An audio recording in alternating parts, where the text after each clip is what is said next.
Bueno, ahora sí, comenzamos ya formalmente el encuentro. La idea es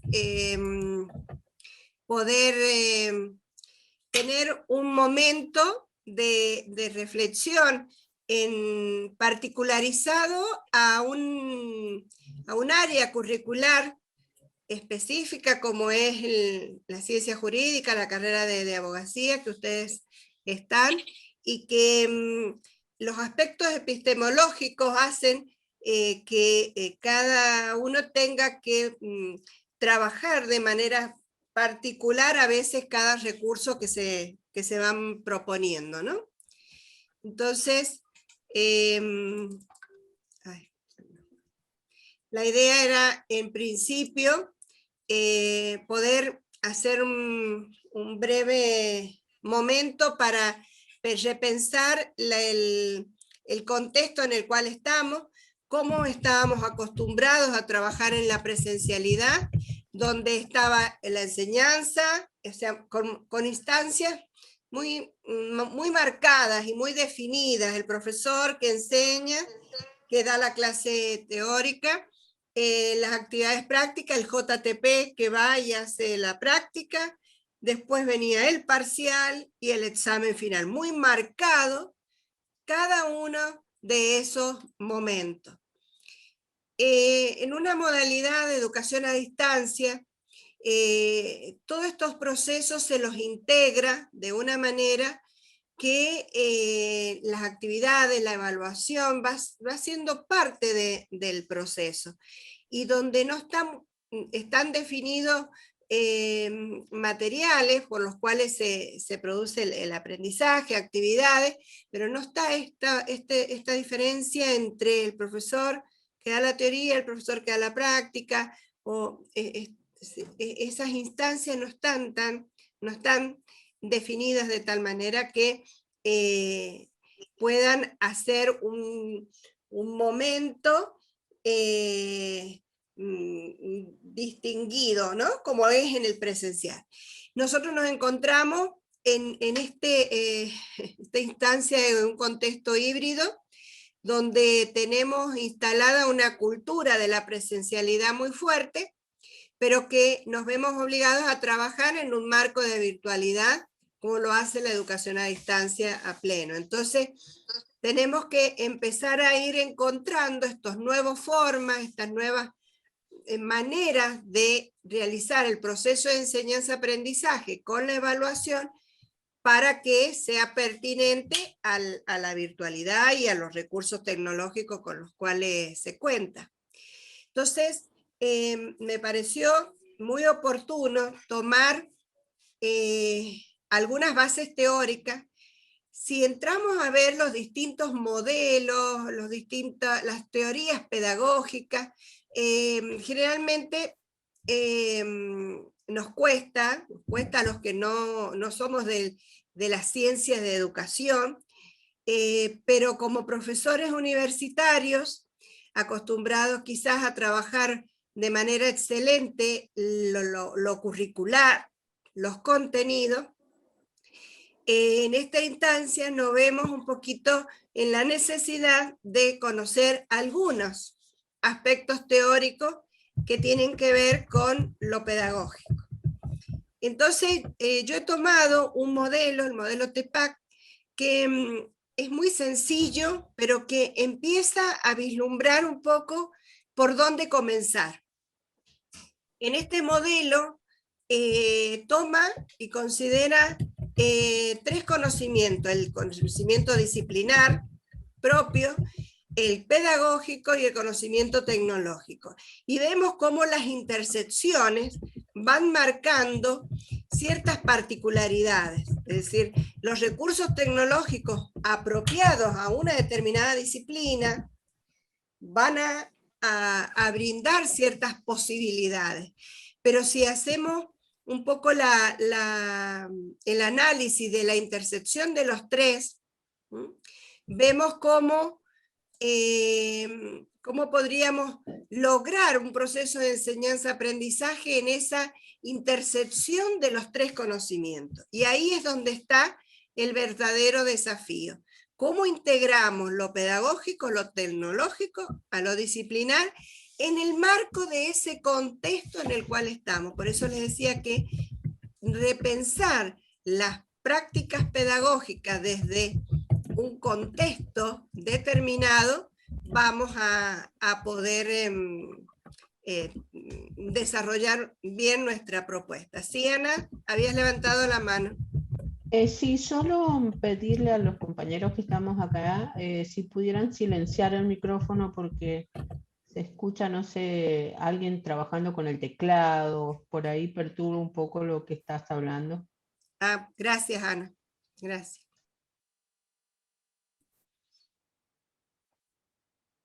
Bueno, entonces, tomando en relación a esto, este modelo TIPAC considera que tenemos que tomar decisiones en torno a cada una de esas dimensiones.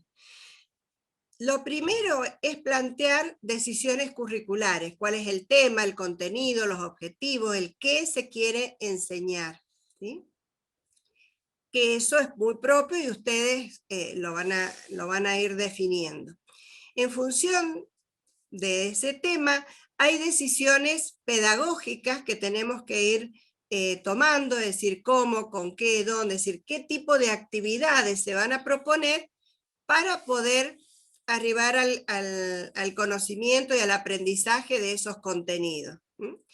Y una vez que tenemos de claro cuáles son esas decisiones pedagógicas, tratar de ver cuáles son los recursos tecnológicos que nos van a permitir llevar adelante esas actividades pedagógicas.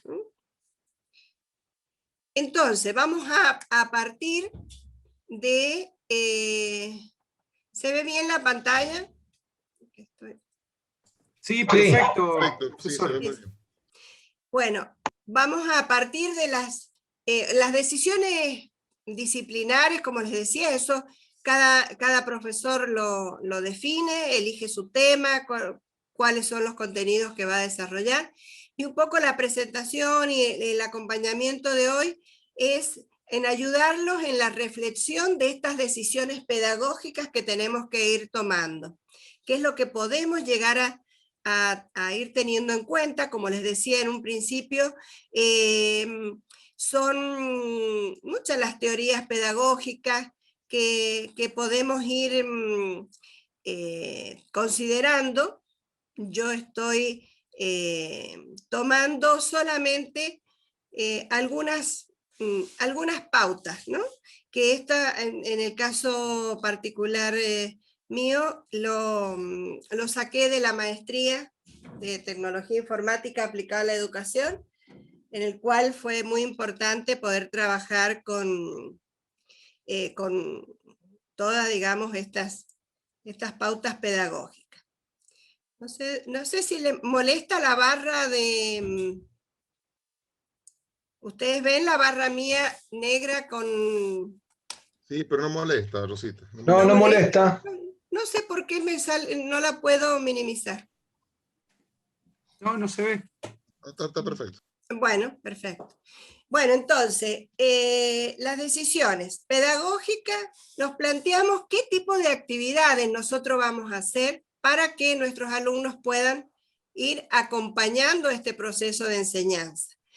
Bajo este concepto que planteamos al comienzo, que ya no está tan marcado esto de la teoría a la práctica y tenemos que repensar en un modelo que nos permita ir haciendo esa integración. Entonces,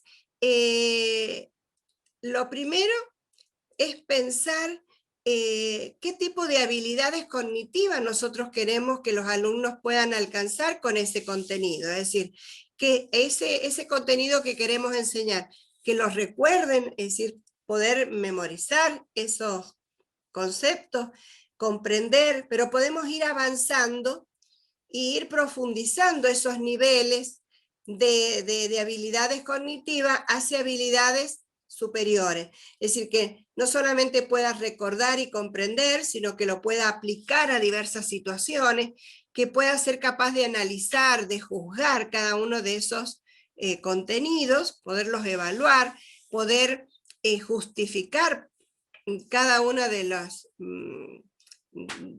las decisiones que se van tomando en cuanto, en el caso específico de ustedes, me imagino que es muy importante poder llegar a estas habilidades superiores y también el de poder crear. Entonces, cuando uno empieza a plantear actividades, no solamente que el alumno estudie, venga, memorice y repita lo que el docente expuso o presentó, sino que también pueda aplicar, analizar, evaluar. Es decir, empezamos a pensar ya más habilidades cognitivas implicadas en el aprendizaje.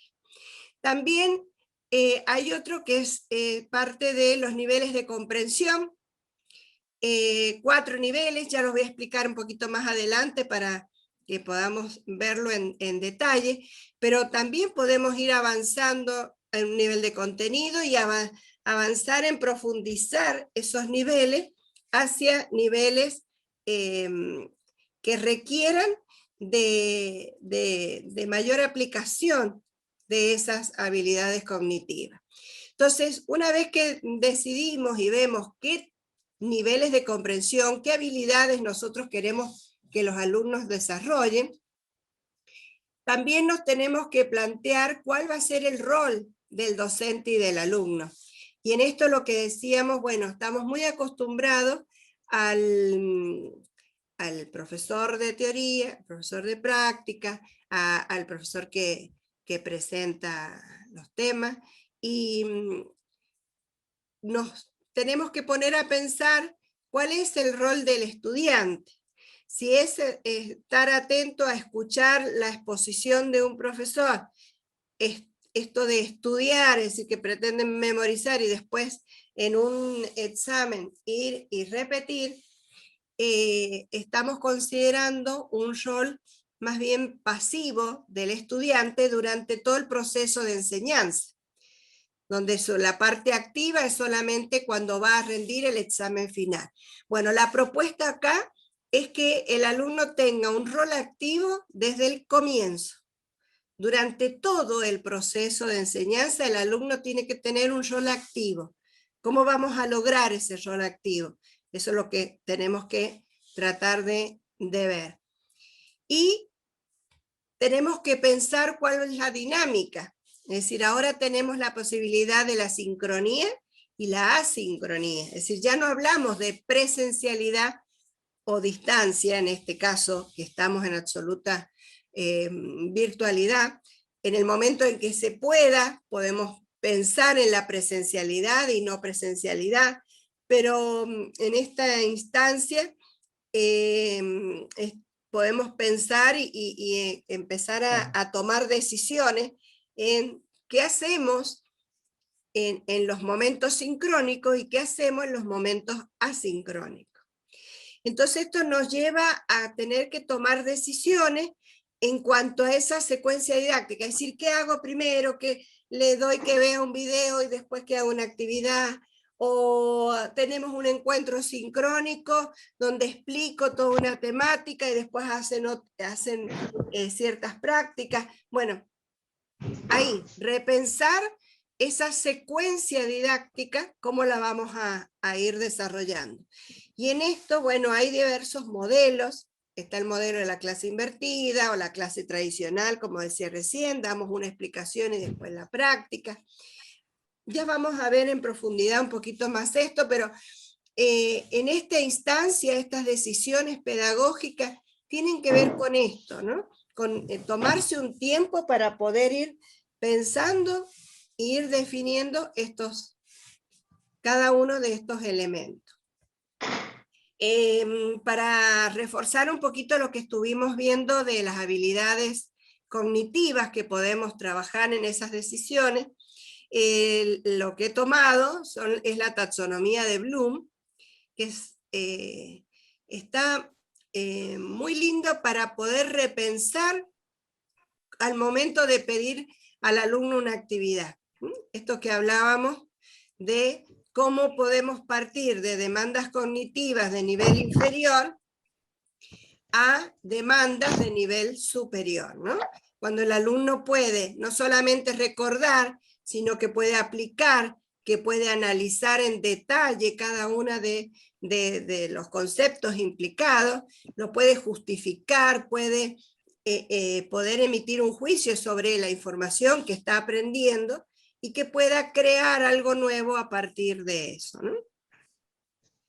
El otro concepto que es importante a la hora de plantear actividades es que le llaman el cono o pirámide de aprendizaje de Edgar Dale, donde se hicieron estudios con diversos alumnos y de qué podían recordar a las 2 semanas de haber tenido una clase.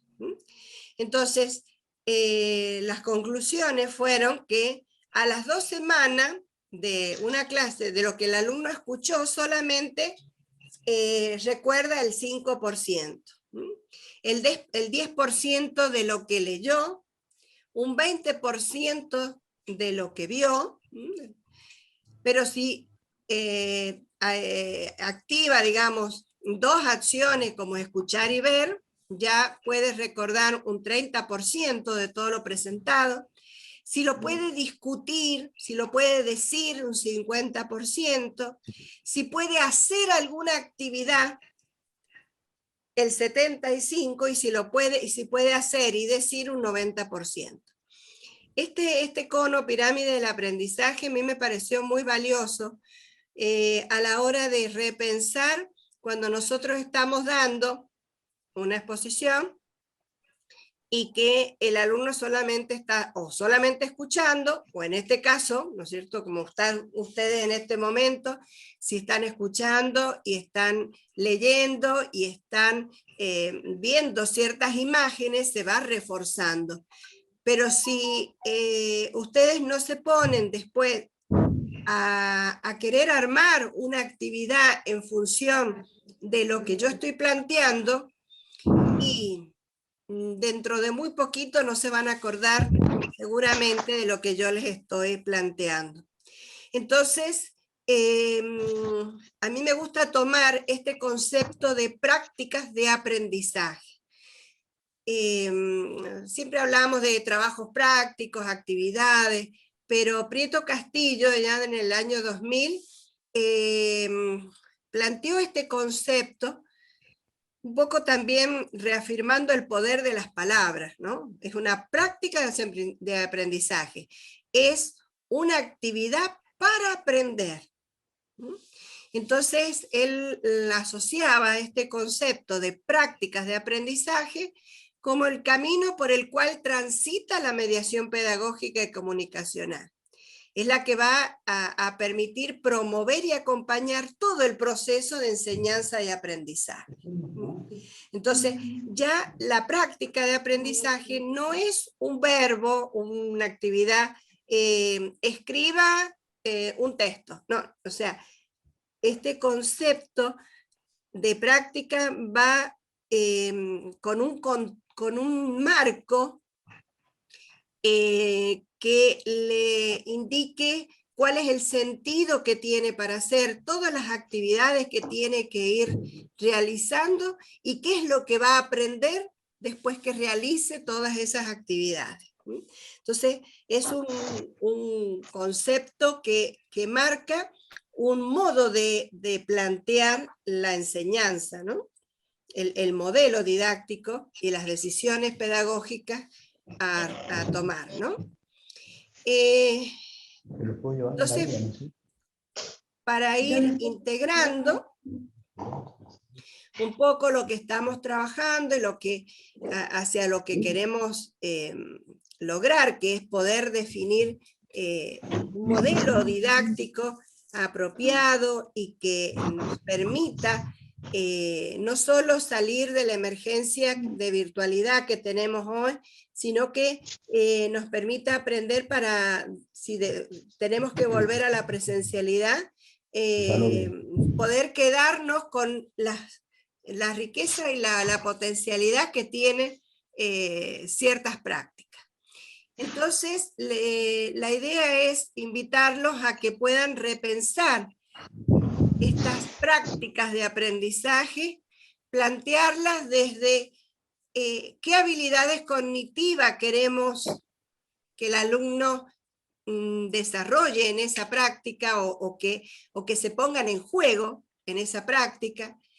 Y cuando hablamos de niveles de comprensión, en estos 4 niveles, y esta es una clasificación y una taxonomía que pude realizar en mi tesis, y que, bueno, fue valorada, por eso la estoy compartiendo, porque a la hora de proponer diversos tipos de práctica de aprendizaje, hay una gran variedad, hay muchísimas prácticas, pero si uno las puede pensar y agrupar de acuerdo a el nivel de comprensión, fácilmente vamos a poder ver cómo un determinado contenido, yo puedo proponer una práctica a nivel de contenido, una resolución de problema, un epistémico, de investigación, de tal manera de poder abordar el contenido desde múltiples aspectos. Ya vamos a ver en detalle un poquito más adelante, no me detengo acá en cada uno para que lo podamos ver enseguida en otro planteo. Entonces, hasta el momento ya hemos visto cómo es necesario ir tomando estas decisiones pedagógicas en función de los tipos de práctica que vamos a ir planteando, cuál es la dinámica, y ahora en función de esas decisiones que hemos tomado podemos ver cuáles son las decisiones tecnológicas que debiéramos tomar y considerar, ¿no? Entonces, en esto tenemos que tener en cuenta, un segundo,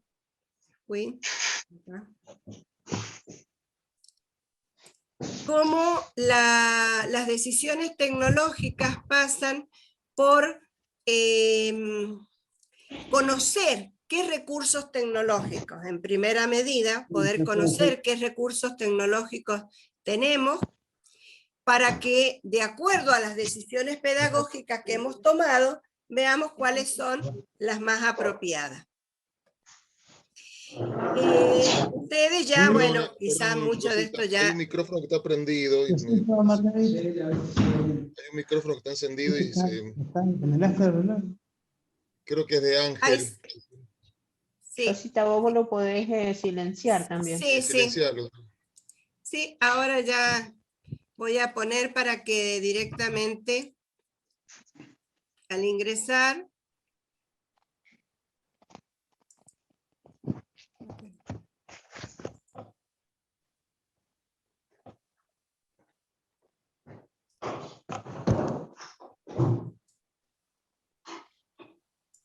Sí. Ponete sobre el nombre del participante y ahí ponerle silenciar. Sí, es que están todos silenciados. Estoy revisando. No. Hay uno, sí. Ahí está. Ya está. Sí. Ahí está ahora. Y sí, Laura está con micrófono. No. Y Abogacía Zoom. Sí. A ver, vamos a silenciar a todos.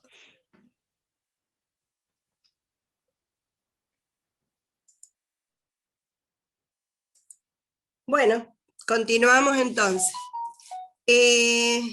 Como les decía, bueno, los recursos tecnológicos los tenemos que conocer para poder ver cuál de todos nos es más propio para esas decisiones pedagógicas que hemos considerado. Las aulas virtuales de las plataformas LMS, nuestro campus virtual que usamos Moodle, es lo que todas las universidades y en los cursos se utilizan como el principal recurso, porque es el espacio donde nos va a permitir realmente encontrarnos y tener todo, es el territorio en el cual interactuamos con los alumnos y nos vamos a poder encontrar. Las aplicaciones para videoconferencia, ya vamos a entrar un poquito más en detalle en cada uno de estos, simplemente mencionarlos, y todos los recursos abiertos que hay en la web, murales digitales, blog, wiki, los documentos compartidos, hay aplicaciones para mapas conceptuales, para generar esquemas, simuladores, laboratorios, software para crear videos. Creo que todos advertimos la paradoja de que estamos en esta instancia en la que bueno, no tenemos otra alternativa, no podemos seguir con un método bueno, ya muy abandonado, ¿no? Un modelo de conductista de educación en la cual lógicamente estaba basado en la detentación de los datos, en la detentación de la información, y no justamente en el manejo y en la creatividad a partir de una información que ya pulula, y el problema es ver cómo se opera con ella. En ese sentido, sí, puedo decir que venimos con eso que usted nos pregunta, Rosita. Sí, es este momento para llamar a la reflexión en cuanto a repensar estos procesos pedagógicos que generalmente estaban muy como relegados para otros niveles, la primaria, el secundario, y esto de pensar las decisiones pedagógicas en el ambiente universitario no lo pensábamos, no estaba dentro de... lo importante era el contenido. ¿Qué pasa ahora? Que al tener que repensar los contextos en los cuales vamos a dar ese contenido, si no pensamos y no tomamos decisiones pedagógicas pertinentes, el aprendizaje no se produce, ¿sí? Y bueno, es lo que nos llama a la reflexión. Entonces, poder ir conociendo, por eso esta doble flecha entre las decisiones pedagógicas, las decisiones tecnológicas, donde el conocer los recursos tecnológicos y las posibilidades que tiene, me va a brindar tomar decisiones también pertinentes en el área de la didáctica. Y al revés, ¿no? Las decisiones pedagógicas nos hacen buscar qué recursos serían los más convenientes. Entonces, esta diada que se da en este momento es muy fuerte en la virtualidad. Sí, Ana. Sí, quería complementar esto que vienen charlando ustedes, ¿no? Justamente el alumno no va a aprender si no hace una práctica. Si él, de alguna manera, vamos avanzando en esa pirámide que decías de crear. Es ahí donde va a ser lo máximo para que el alumno pueda realmente aprender. Si bien tenemos un alto contenido de información y demás, les comento lo que decía el profesor los otros días. Estoy agotado y agobiado. ¿Por qué? Porque hoy en clase les di a mis alumnos, les desarrollé todo el tema. Después les mostré cómo se resolvía el ejercicio. Después lo corregí al ejercicio y finalmente lo pasé al lenguaje de programación y se lo ejecuté. Entonces, cuando terminó, él estaba tan eufórico y decepcionado sobre todo, y yo le decía, ¿y quién hizo todo eso? Y lo hizo el docente. ¿En qué momento me dijo él, Le dije al alumno que participara, que me contestara, que me resolviera, que me diera una respuesta para ver si era correcto o no. Todo lo hizo el docente. Ahí donde viene esto de repensar en todas las dimensiones, ¿no? Y la importancia que tiene de que en nuestra aula hayan actividades propuestas para el alumno.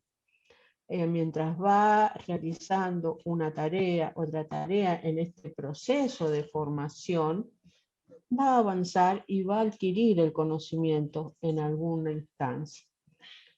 Los recursos tecnológicos que tiene el aula virtual posibilitan eso.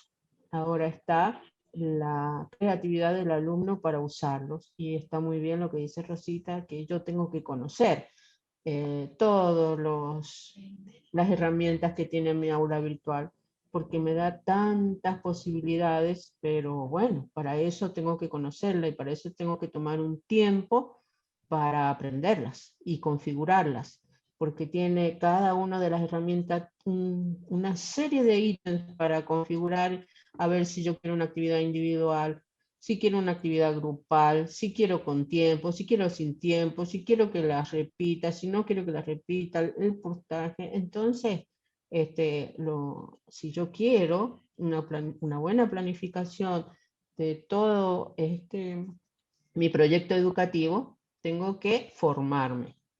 Por eso creo que están ustedes aquí ahora, ¿no? Y bueno, eso es lo que le quería Gracias. aportar. Sí, es así, y un poco la idea es esto, ¿no? De que puedan percibir la necesidad de darle actividades al alumno para fortalecer y lograr el aprendizaje de un determinado contenido. Es el aprender haciendo, es el lema que apareció en el siglo XXI, y la UNESCO es muy fuerte lo que plantean en ese sentido, en el aprender haciendo, ¿no?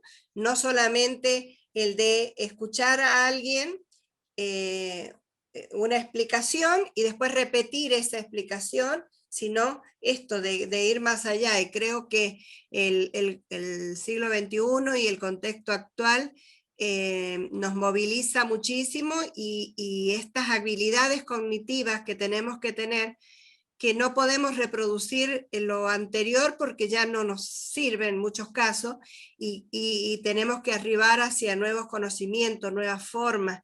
Entonces, si el alumno tiene desarrollada esa capacidad de resolver problemas, de esa capacidad de poder evaluar y sacar poder hacer un análisis crítico de cada situación, pero eso hay que desarrollarlo, eso hay que trabajarlo en el proceso educativo.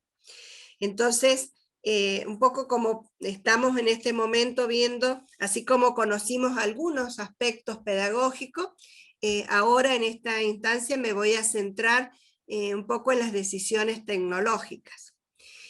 A la hora de decidir qué recurso tecnológico tomamos como base o como sostén de todo nuestro proceso de enseñanza, ustedes saben, tenemos en las plataformas de la universidad, está el campus virtual que tiene aulas virtuales en Moodle, que no sé si todos los presentes tienen aulas virtuales o no. Yo he trabajado la presentación pensando en que puede ser que todavía haya gente, o sea, docentes que no tengan sus aulas virtuales.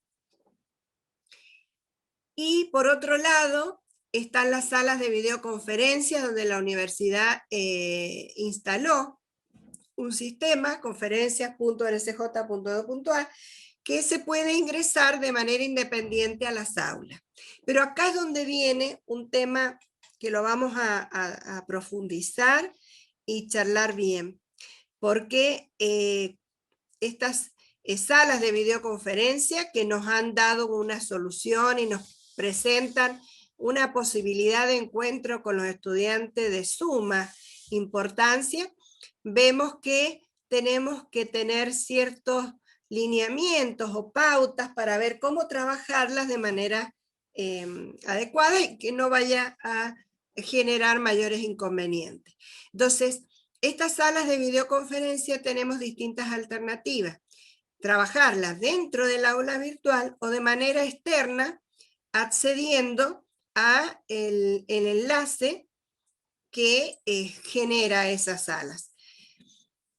Ya vamos a ver cómo hacemos para poder incluirlas dentro del aula virtual. Y sí me voy a centrar un poquito más en lo que es el aula virtual de Moodle, como este espacio que acá en el círculo he tratado de representar, donde en un aula virtual vamos a poder poner todos los materiales educativos, la información, el programa, un cronograma, toda la información que el alumno necesite para comprender la finalidad de esa asignatura, cuáles son los objetivos.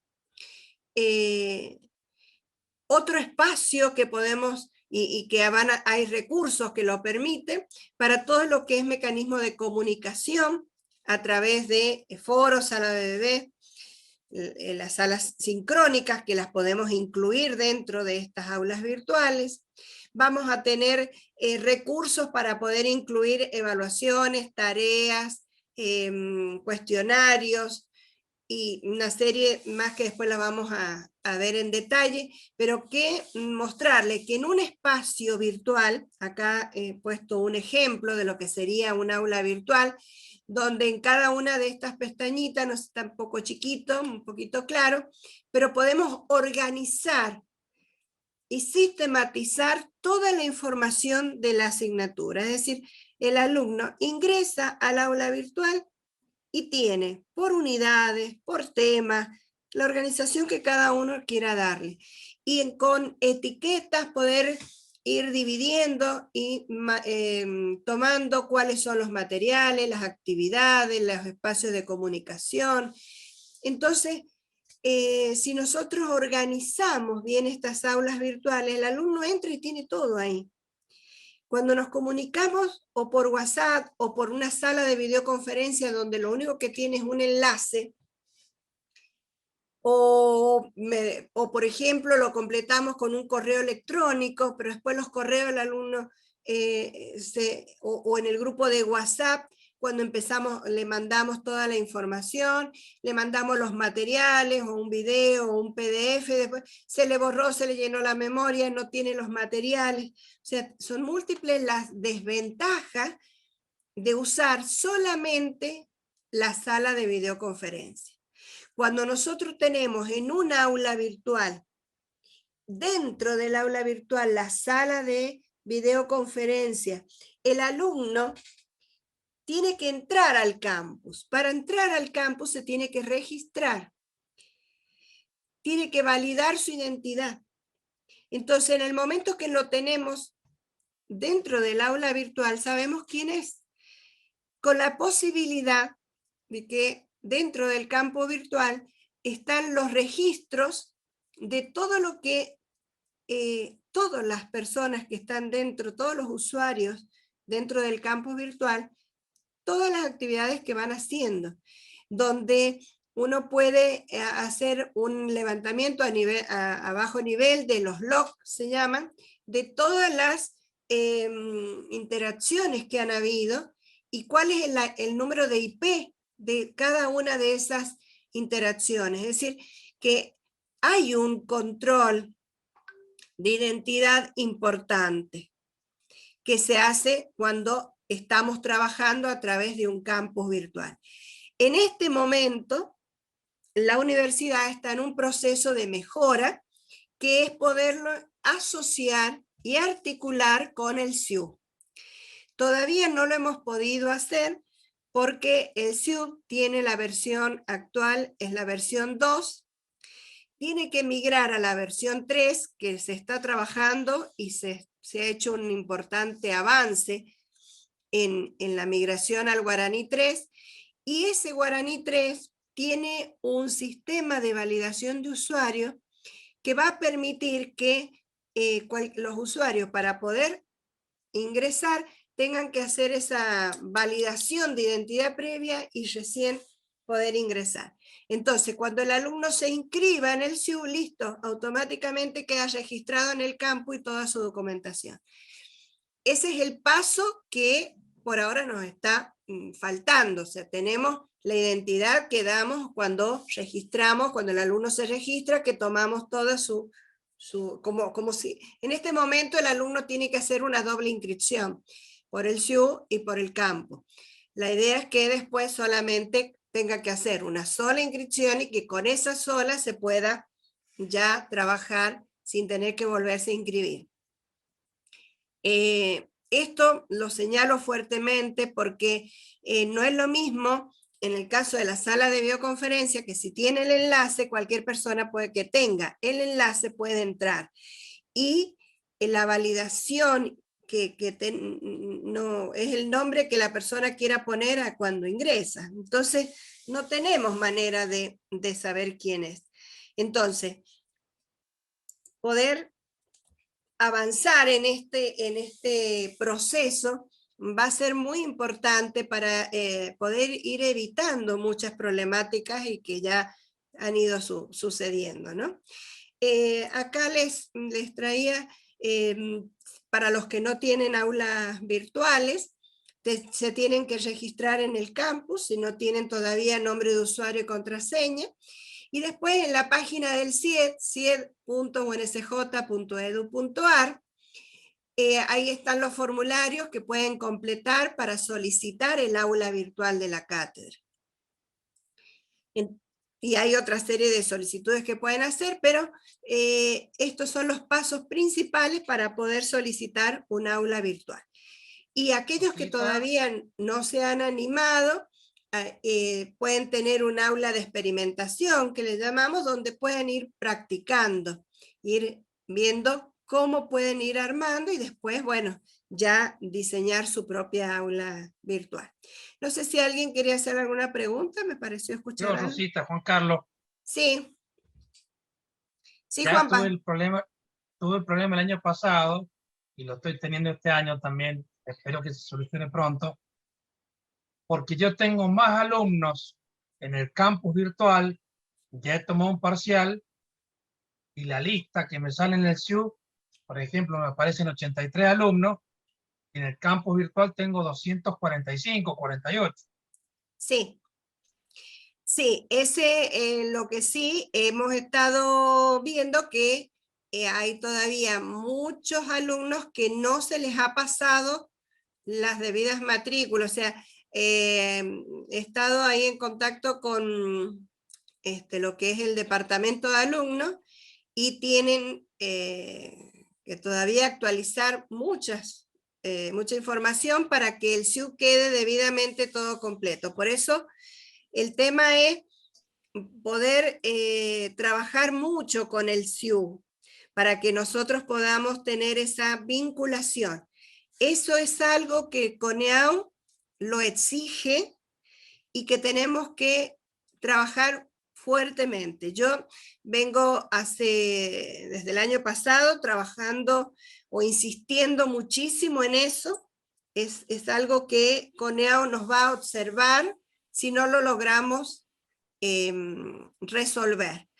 El viernes, justamente antes de este cierre, y teníamos una reunión con la directora del centro de cómputo, con el director del IDECON, el coordinador del campus, con las autoridades, bueno, para ver bien, había pedido yo definir bien tiempos y cómo avanzar en esto, porque realmente me preocupa ese planteo que hace Juan Carlos, es muy real, y no solamente tengo el reclamo de los docentes, ustedes, sino también el reclamo de los alumnos.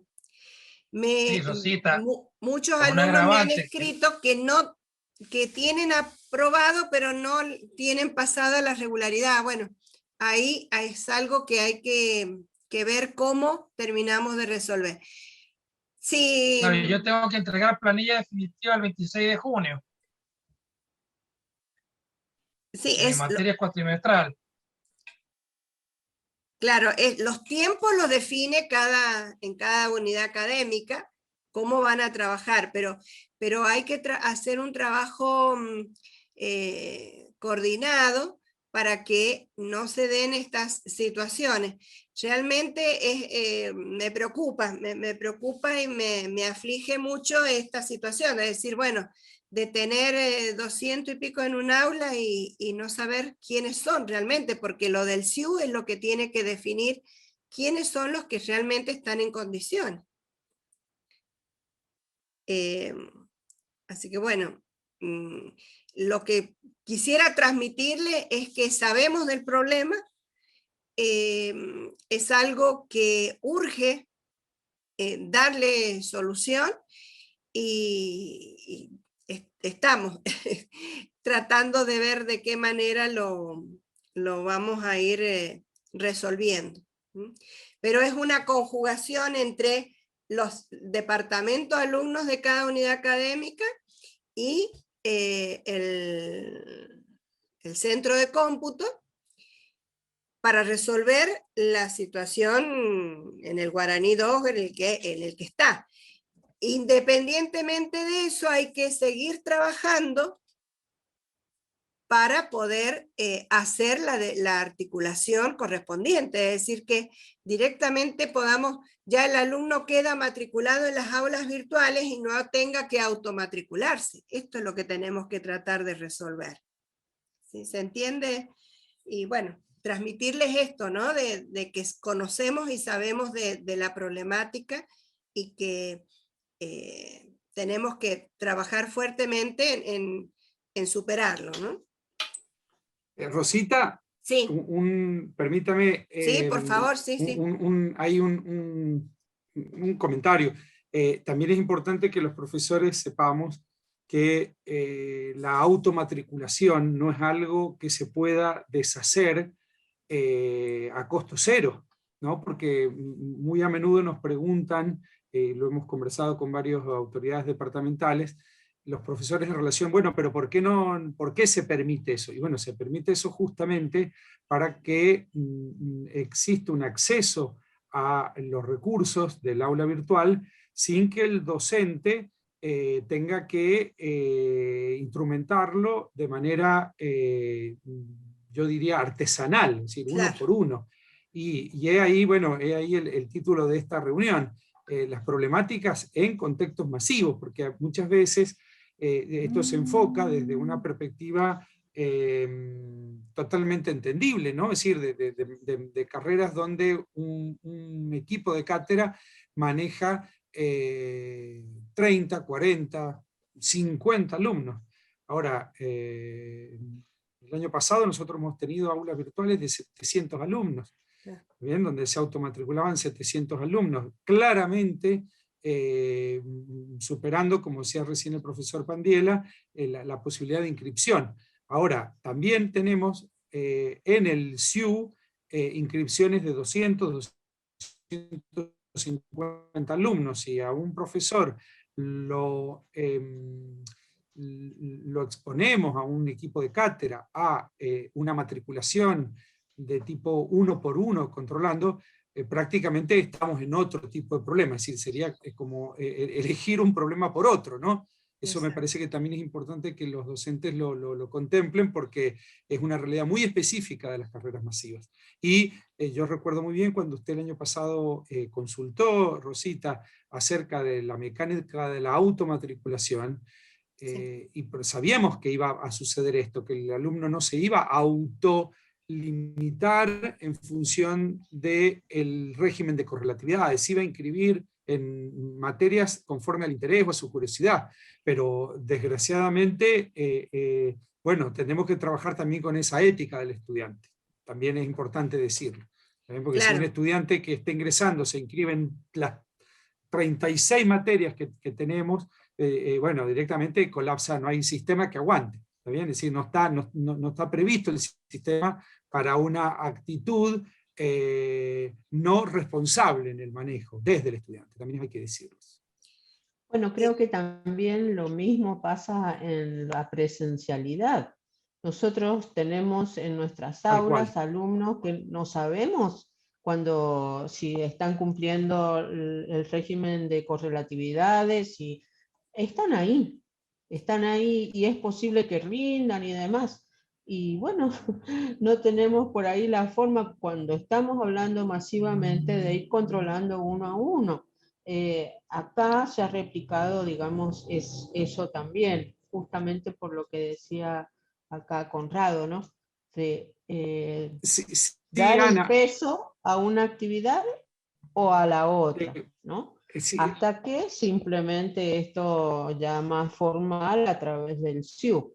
tal Y cual, saber Ana, pero también que le yo... agrego algo más, permítame, perdón que le interrumpa, pero potenciado, creo, por una sensación de anonimato, porque es verdad que en las carreras masivas es imposible controlar quién está en un aula física, de presencialidad física, pero bueno, digamos, el hecho de manejarse corporalmente, físicamente en un espacio, ayuda un poco para esa responsabilidad del alumno. Pero creo que todo el fenómeno de las redes sociales, eso lo hemos leído varias veces, generan una falsa sensación de anonimato y no quiero decir que esa sea la única causa, ¿no? Porque eso sería justamente deslindar responsabilidad y es lo último que me gustaría hacer, pero creo que es importante que manejarse dimensionando ese factor, que el estudiante encuentra que nadie lo está mirando, entonces se inscribe en muchas materias. Obviamente que lo que estoy diciendo es una generalización y que hay muchos estudiantes, por suerte, que marcan una responsabilidad de lo que luego va a ser su tipo de profesión. Pero bueno, tenemos ese factor que lo hablábamos en algún momento con Rosa Pósito. Muchos estudiantes dicen, si el sistema me lo permite, entonces se puede. Entonces, bueno, pero el sistema no resiste los filtros. Eso Claro, quería agregar. sí, ahí por eso quería mencionar esto de que podemos combinar los distintos tipos de matriculación, ¿no es cierto? Es posible que en una primera tanda, en un determinado periodo, yo dejo que se automatriculen y luego quito la posibilidad de la automatriculación y que los que se quieran matricular de algún modo se conecten con algún responsable de cátedra, ¿no? Además, esto nos ayudaría mucho a los docentes si desde departamento de alumnos, apenas iniciamos el ciclo lectivo, nos dieran un listado, ¿no?, de nuestros alumnos, entonces podríamos chequear quiénes tenemos en el aula y quiénes están habilitados por el SIU. Y de alguna manera, por más que se hayan automatriculado, los puedo sacar del aula, ¿no es cierto?, justamente anunciando y demás, porque como docentes tenemos esa potestad, digamos, pero no tenemos un respaldo de... Nosotros, por lo menos en ingeniería, tenemos las listas del SIU cuando termina el cursado. A todo esto ya rindieron un tanto y tenemos, lo peor de todo es que hay que dimensionar esto y ver cuántos docentes tenemos, cuántos docentes van a ser para un número ficticio muchas veces de alumnos, porque tenemos inscritos 700, pero que estén rindiendo y cursando y asistiendo a las clases no es ni por ahí un 30%. Entonces, la dimensión que tiene que hacer el equipo de cátedra es ver y aprovisionarse de todos estos docentes materiales y hacer una serie de división de horarios para atenderlos y demás, y después resulta de que no son tantos.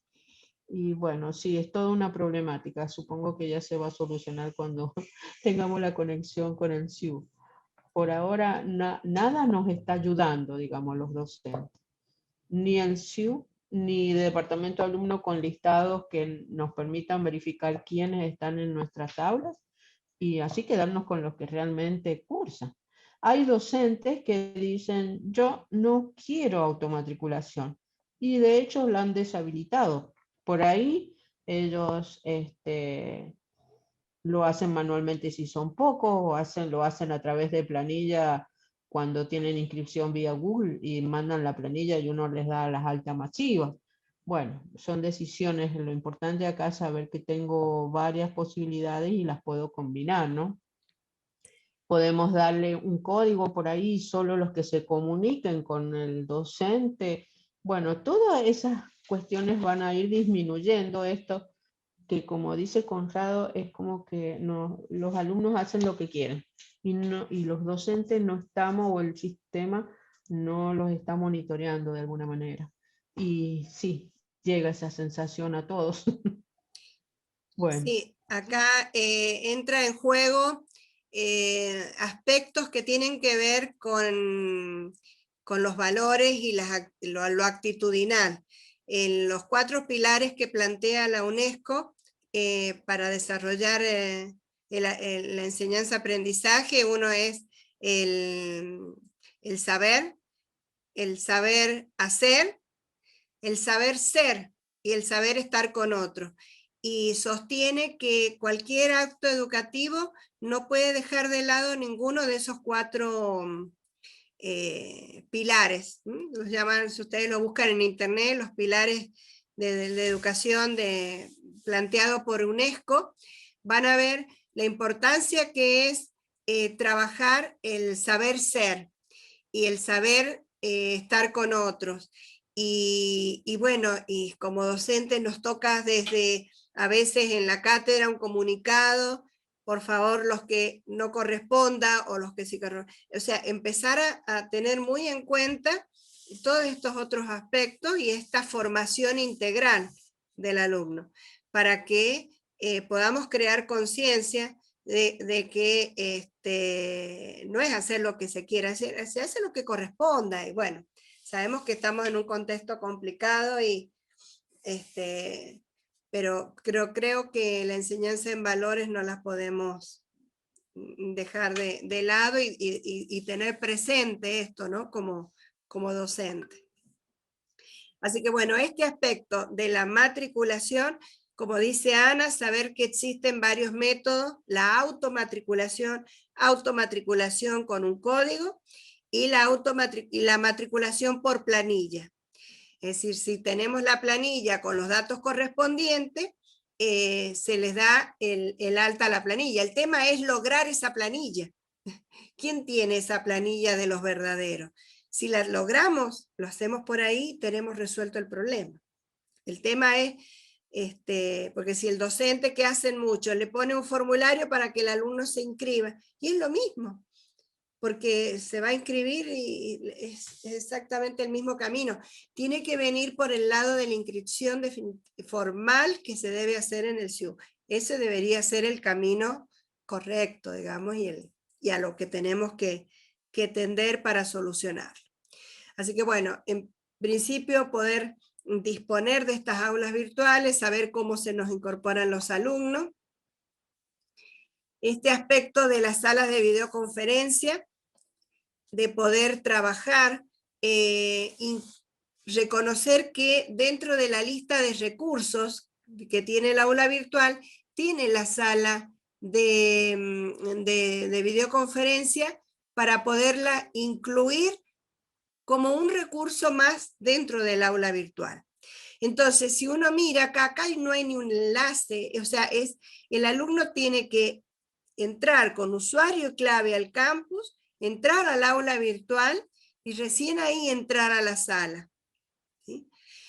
Si se utiliza una sala de Zoom, que es el servicio que hemos incorporado para cuando son más de 100 alumnos, para los que puedan usar cámaras, si tienen que usar una evaluación, hasta 300 y no hay problema con el uso de las cámaras. ¿Qué es lo que estamos recomendando también? Que aunque utilicen el Zoom, el enlace a la sala de Zoom lo coloquen dentro del mismo aula virtual. Es decir, uno puede generar el enlace, que en este caso ya sea por el sistema de conferencia, que lo hace el mismo docente. Recuerden que para entrar al sistema de conferencia se valida el docente nada más con la clave del Warpe, pero el alumno entra sin clave si entramos directamente por el enlace. Y en el caso de los docentes que necesiten sala de Zoom, como ya seguramente estarán trabajando, se lo piden a Marcelo Piquenli, que es el referente. Pero quería mostrarles que dentro de los recursos del aula virtual hay un recurso que se llama URL, donde se puede agregar un enlace. Entonces, si uno agrega ese recurso, le va a poner un nombre y pueden poner la dirección. Entonces, el enlace de la sala de Zoom la pueden poner en esa dirección en donde va la URL. Entonces queda, aunque estén trabajando en una sala de Zoom, el enlace está dentro del aula. Una vez que se ingresan a la sala, se va a salir del aula. Se van al Zoom, a la dirección del navegador. Si alguien copia esa dirección y la reenvía, pero bueno, ya por lo menos hay algunas instancias previas de control y de limitación, ¿sí? No está resuelto totalmente el problema si en el caso de ser una sala de Zoom, porque sale, no es un recurso, no es una plataforma de la universidad, pero por lo menos creo que con de esta manera, sí o sí tiene que ingresar al aula virtual. Acá mostrarles un poco en general que van a tener en el aula virtual muchos recursos. Cada uno de estos recursos está en el espacio de capacitación que coordina Ana Domínguez. Están los tutoriales de cómo incorporarlos. No me voy a detener en esto, pero empezar a conocer y ver todas las posibilidades que nos brinda cada uno de estos recursos, nos va a abrir un abanico de diferentes posibilidades. Entonces, yo ahora quería detenerme un poquito en repensar estas decisiones tecnológicas y pedagógicas, cómo las podemos ir combinando, pensando en esto, ¿no? De los grupos masivos de la parte de cuál es el aspecto epistemológico propio que ustedes tienen por ser un área de conocimiento de las ciencias sociales.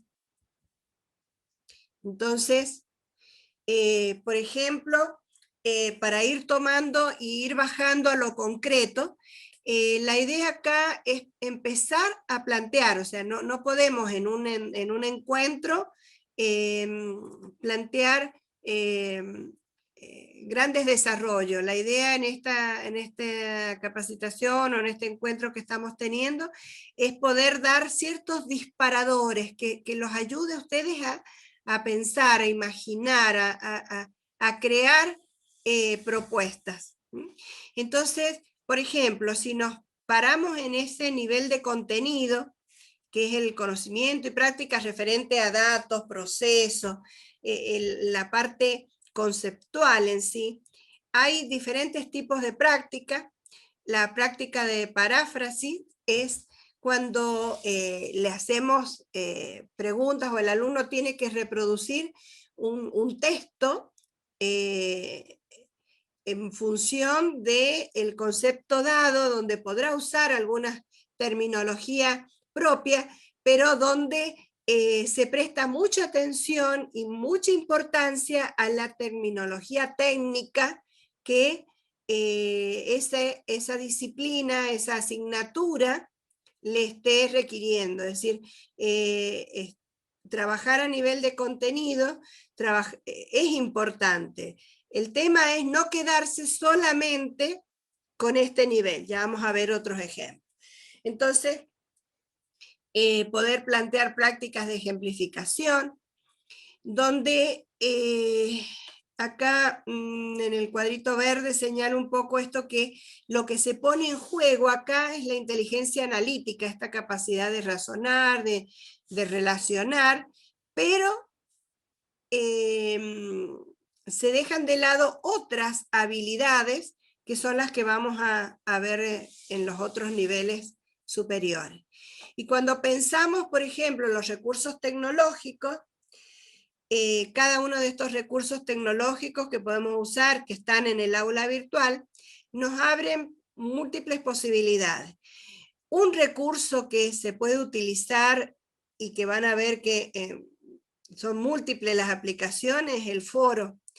Cuando tenemos grupos numerosos, trabajar con la herramienta foro es importante porque se pueden plantear debates donde con claras consignas el alumno tiene que ir proponiendo, uno puede decir, bueno, que haga una determinada reflexión y que lea la de dos compañeros y que le haga alguna devolución a su compañero. Entonces, tratar de entablar un debate. Cuando nosotros tenemos muchos alumnos, y esto que se planteaban, 700 alumnos, cuando uno empieza a plantear una serie de actividades, y esas actividades que impliquen mirar un material, un video, leer, reflexionar y participar de un foro, y donde la participación escrita de ese foro, donde va a quedar expuesto quién es, cuál es su nombre, los alumnos ya se toman su tiempo para poder hacer una reflexión, porque ya la exposición, y cuando esa tarea está vista para una actividad de aprendizaje, pero a la vez como una evaluación de proceso. Vamos a ver que las participaciones en esos foros, y va a intervenir el que realmente le interese obtener la matrícula, la certificación de esa materia. Los que están anotados por las dudas y que no sabe y que no le corresponde, no se va a tomar el trabajo de hacer y completar todas las actividades. Entonces, si nosotros completamos con un glosario, que es un recurso muy bonito que tiene el aula virtual, y donde, por ejemplo, le pedimos que cada alumno tenga que introducir un término en el glosario y que pueda hacer el aporte del término que pudo incluir otro estudiante, y poder ir completando toda la terminología técnica de la asignatura en ese glosario. Es decir, la idea es ir planteando una serie de actividades que los alumnos van a ir realizando durante ese proceso de enseñanza.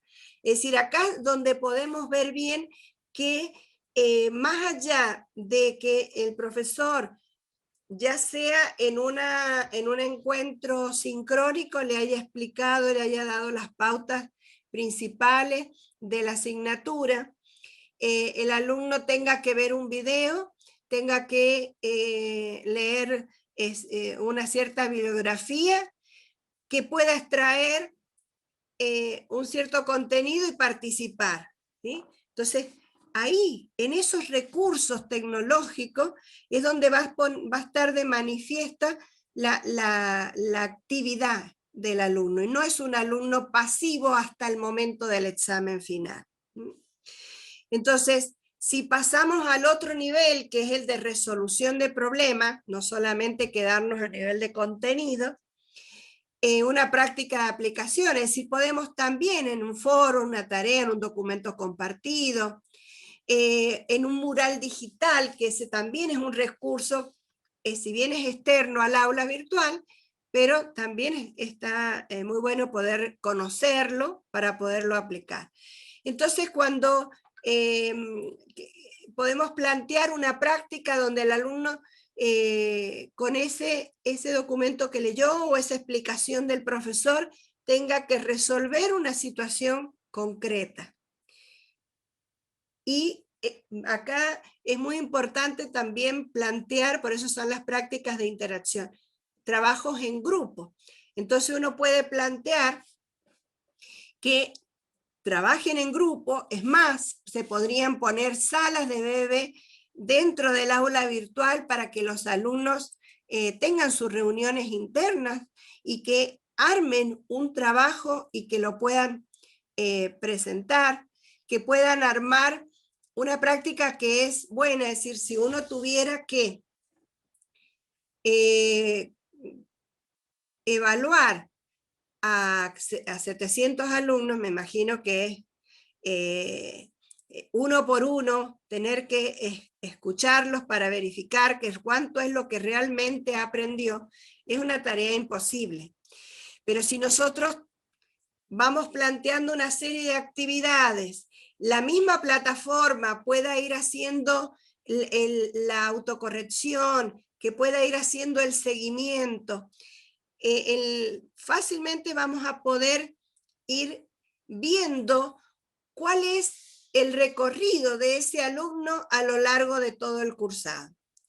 Y si después, ya en instancias cuando estamos ya en instancias más cerca de terminar el cursado, que necesitamos ir haciendo integraciones de los contenidos, algo que en este nivel de resolución de problemas es plantear un problema determinado, que tengan que resolverlo con el contenido dado en la asignatura y que por grupo puedan armar un video de 7 minutos, pero que se presente el problema, la solución, y que todos tengan una mínima participación y que puedan, cuando uno tiene que en 7 minutos hacer un proceso de integración, sistematización de todo lo que vio para que pueda presentarlo,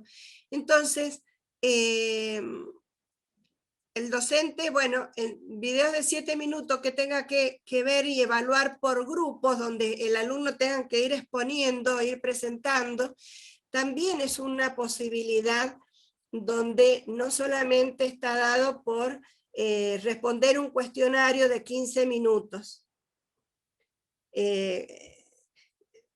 Tenemos que tratar de ver que esos cuestionarios de autoevaluación nos permiten ir haciendo una evaluación, pero nos vamos a estar quedando en el nivel de contenido, es decir, quizás cuánto contenido pudo memorizar para poder responder el cuestionario. Pero cuando ya me voy a este nivel de resolución de problemas, tenemos que pensar más allá de un cuestionario. Entonces ahí es importante pensar en estos otros recursos. El recurso tarea, a diferencia del foro, el grupo, ¿no es cierto?, o cada alumno, hace un trabajo y lo envía y solamente lo ve el profesor. En el caso del foro, ¿cuál es la diferencia? Va a subir, va a enviar la producción, pero todo el curso, todos los alumnos que estén en ese aula virtual van a ver la producción del compañero. En el cambio en la tarea es individual, o sea, se sube ya sea en grupo o el alumno, pero entre sí no se van a visualizar los trabajos. El caso de las wikis, que acá también lo podíamos usar antes, lo menciono acá, es esto como un conjunto de páginas web que se van completando, son tipo de documentos compartidos. Esto también se puede trabajar, no me quiero detener en esto. Cuando ustedes empiecen a interiorizar y quieran conocer en detalle estas herramientas, bueno, podemos avanzar en eso. Cuando trabajamos el nivel epistémico, que esto tiene que ver más con que el alumno pueda justificar y explicar. Es decir, no solamente en el nivel de contenido nos basábamos en la parte de recordar un concepto o comprender un concepto. En nivel de resolución de problemas, cuando ya queremos aplicar ese concepto. Y en el nivel epistémico, cuando lo puedo justificar y puedo explicar ese contenido. Sí, Ana, ahí veo que levantaste la mano. Sí, Josita, no quería interrumpirte, pero mira, yo ya me voy a tener que ir. Lo que aprovecho para lo que decías vos, esto de que si no tiene conocimiento, ¿no es cierto?, de la herramienta de Moodle, nosotros con las chicas, Silvina e Isabel, y también Marcelo, tenemos horario de consultas en Sí, la semana. sí, lo tengo Entonces, puesto en una diapositiva, puse los horarios, bueno, así que se los voy a pasar.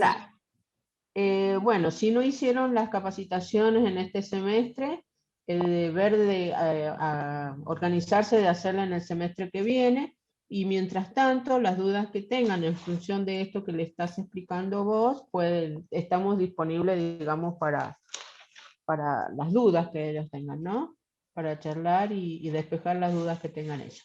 Bueno, Muchas y gracias. yo los voy a dejar y cualquier duda, consulta o inquietud, ya saben que estamos dispuestos para acompañarlos.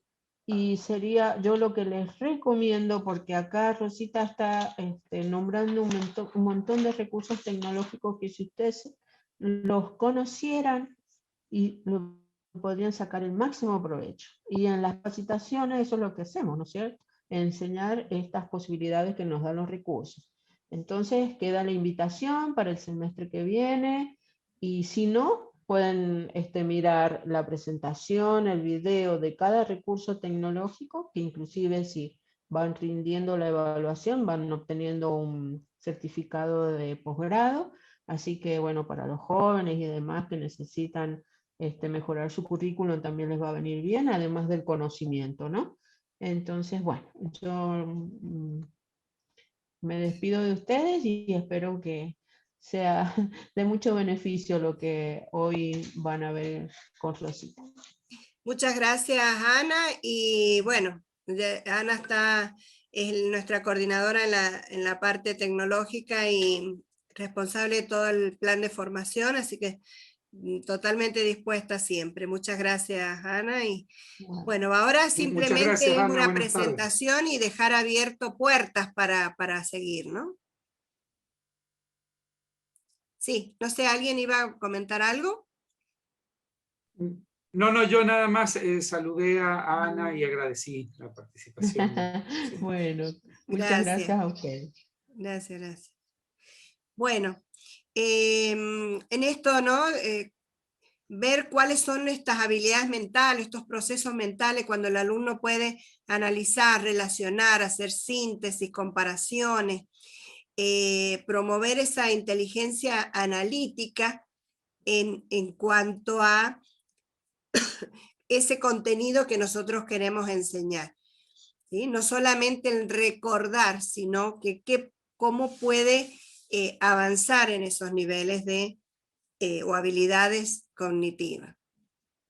El nivel de investigación, que es el nivel más profundo, cuando ya puede no solamente relacionarse con ese conocimiento dado, sino con la construcción de hipótesis y empezar a avanzar y poder hacer lo que se llaman estas prácticas de inventiva o prácticas prospectivas. A mí me encantan estas prácticas prospectivas porque es ponerlos en una situación determinada, y yo creo que ese tipo de prácticas para el caso de ustedes creo que serían, y lo deben hacer seguramente en algunas asignaturas, esto de ponerlos en una situación y decir, bueno, ¿cómo aplico todo este conocimiento para poder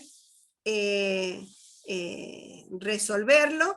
Pero de esto de imaginarse lo que la situación futura, ¿no? Y en esto vuelvo a poner si ustedes ven los recursos tecnológicos, y cualquiera de estos nos van a permitir generar estas prácticas. De cada una de estos tipos de prácticas yo tengo más información para poder trabajarlas. En el caso tengo elementos disparadores para ver cómo armarlas. Es decir, necesitaríamos un poco más de tiempo para ponernos en detalle, ¿Qué pretendo con esto? Armar un abanico de posibilidades que pueda sacarnos de quizás este modelo que hablábamos al principio, que le explicamos un tema, el alumno estudia, viene y rinde. Ahí en el medio tenemos que acompañarlo con estas prácticas o guías de aprendizaje para que el alumno, a medida que va resolviendo cada una de estas prácticas, va interactuando con el contenido, lo va aprendiendo, y a nosotros nos permite tener un registro de cuánto hizo y no hizo cada alumno. Entonces, a la hora de finalizar y decir usted regularizó, usted no regularizó en esos 700, miramos los registros del aula virtual y tenemos quiénes son los que vienen trabajando y no simplemente el azar de un cuestionario al final. O sea, a eso quería poder apuntar, ¿no? Siempre hay recomendaciones para poder hacer la elaboración de estas prácticas, de estas guías. Cada uno de estos puntos se puede seguir trabajando. No quiero detenerme demasiado, se nos va a hacer muy tarde, pero bueno, presentarles que es importante tener en cuenta cada uno de los puntos para la elaboración de estas guías. También recordar un poquito esto que ya he venido hablando y que lo he sintetizado, esto de plantear la evaluación como una evaluación formativa, no solamente sumativa, que es la que da la certificación, sino esta cantidad de actividades que le vamos dando al alumno que permiten que el alumno vaya autorregulando su propio aprendizaje.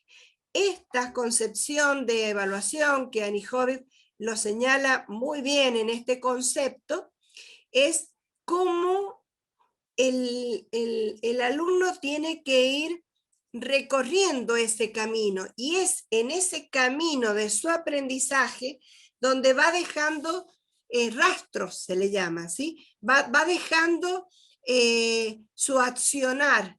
Entonces, al mismo tiempo que al alumno le permite aprender, autorregular su aprendizaje, nosotros vamos acompañando con una actividad evaluativa. Entonces, esto, por ejemplo, que presento acá, es para que ustedes tengan otra forma de ordenar todas estas actividades o estas prácticas que les mencionaba, y donde hablamos desde otra clasificación, ¿no es cierto? Si son orales o son escritas, y estas de actuación, quiero que le presten mucha atención, que es esto que yo les decía, de que el alumno individual o grupalmente tenga que hacer un video donde presenten, o que son las clásicas exposiciones grupales que se hacían siempre, bueno, que puedan elaborar un video representando una síntesis de un determinado concepto, donde tenga que hacer una integración, y serán unos minutos que nos lleve revisar los videos de cada grupo como actividad evaluativa, que sería el tiempo que quizás nos lleve corregir un parcial escrito, es decir, y poder incluir también esto como una actividad de aprendizaje y de evaluación, ¿no? Entonces, ya para ir cerrando un poco este primer encuentro, y que ustedes también puedan ir viendo, a ver sobre cómo los podemos ayudar, sobre qué parte de la que he presentado quieren profundizar. Quería poner esto, ¿no? De que la gran problemática que tenemos de los grupos numerosos y cómo plantear actividades. Y en esto recordar que es en esa intersección, ¿se acuerdan los tres conjuntos? De lo disciplinar, lo pedagógico y lo tecnológico. Nosotros podemos tener el conocimiento de lo pedagógico y lo tecnológico, pero no tenemos el disciplinar. Entonces, es un poco el trabajo en conjunto que quizás podamos tener en algunos momentos como para ir redactando este tipo de prácticas y que los ayude a ir tomando como ejemplos asociados a sus disciplinas y que podamos ir resolviendo las distintas problemáticas, ¿no? Entonces, esto que decíamos, gracias al Zoom, que permite hasta 300, bueno, se pueden usar estos encuentros sincrónicos. De todas maneras, lo que siempre se recomienda es que el profesor no esté tantas horas en una clase expositiva, como lo estoy haciendo yo, ¿no? Parece, voy a decir lo contrario de lo que estoy haciendo. La idea es que pueda, con determinados contenidos, el profesor grabar la explicación, eso subirlo al aula virtual y el alumno que vea el video y después tener un encuentro para poder dialogar. Es decir, si yo hubiese tenido el tiempo, hubiese hecho este video explicando, se los mando, ustedes lo ven tranquilos y nos encontramos hoy, pero para interactuar, que ustedes me digan, no, pero es que eso yo no puedo porque en mi materia, ¿sí? Entonces, de esa manera, poder ir liberando tantas horas de conexión sincrónica. Esto en el segundo punto que como consejo empezar a proponer estas prácticas de aprendizaje que trabajen sobre la bibliografía, sobre estos videos, en los diferentes niveles de comprensión. Aprovechar mecanismos de registro de actividad. Y acá es donde ya les voy a mostrar una imagen de cómo en el foro uno puede ir marcando las actividades para que realmente nos deje un rastro el alumno que realmente hizo las actividades. El trabajo en grupo y poder, esto que les estoy mencionando acá, el encuentro sincrónico. Que se puede como un organizador previo, es decir, bueno, tener un encuentro corto al principio, donde se le da las indicaciones, miren este video explicativo, realicen estas prácticas, poder usar el encuentro sincrónico para consulta, para que los estudiantes presenten o expongan trabajo. No sé si han usado, pero en las salas de Zoom se pueden hacer grupos. Entonces pueden haber instancias donde se dividan en grupos y puedan trabajar. Sí, Conrado. Sí, no, bueno, yo aprovechando esto que usted nos está indicando, me parece que sería ideal ponerlo en práctica en encuentros asincrónicos en relación a algo que sería muy interesante, si a ustedes les parece, que es avanzar con las herramientas del nivel epistémico. Me parece claro. Que o cualquier otro avance quizás sería importantísimo justamente poner en práctica ese mecanismo, claro, que exacto. Nos envíen a los profesores un pequeño video y entonces ya avanzando sobre este trabajo llevamos luego las dudas, no sé si le parece. Claro, sí, sí, justamente. Yo como cuando estaba armando la presentación, digo, ay, voy a hacer lo que después voy a decir que no tienen que hacer. Pero bueno, un poco como que este encuentro, para que sea esto disparador de un montón de puntos, y después yo voy a ir preparando algunas explicaciones, se lo mando como video que vayan armando, y que en el encuentro puedan traer ya ejemplos para terminar y que se queden ya con el trabajo, con el ejemplo perfecto. Propio de la asignatura, con una implementación concreta. Ese debería ser el modo, ¿no? Excelente, excelente. Sería ideal ese. Bueno, ya para acá lo que les quería mostrar, he hecho una captura. Esto es en el foro, cuando uno tiene un atributo que es la finalización de actividad, uno le puede decir, marcar, ¿no es cierto?, que el usuario debe aportar cuántos debates, ¿no es cierto? Debe crear, debe enviar una réplica, es decir, debe responder. Si uno le determina estas indicaciones, después podemos en el informe decir quién cumplió con realmente contestar, con volver a crear, y cuando tienen diversas actividades, se quedan los alumnos que quieren realmente trabajar y aportar. Es un poco la conclusión que he sacado cada vez que he usado y he trabajado en la virtualidad, ¿no? Esto que ya lo habíamos visto. Bueno, y estos son los horarios de consulta que ya después les paso para que lo tengan.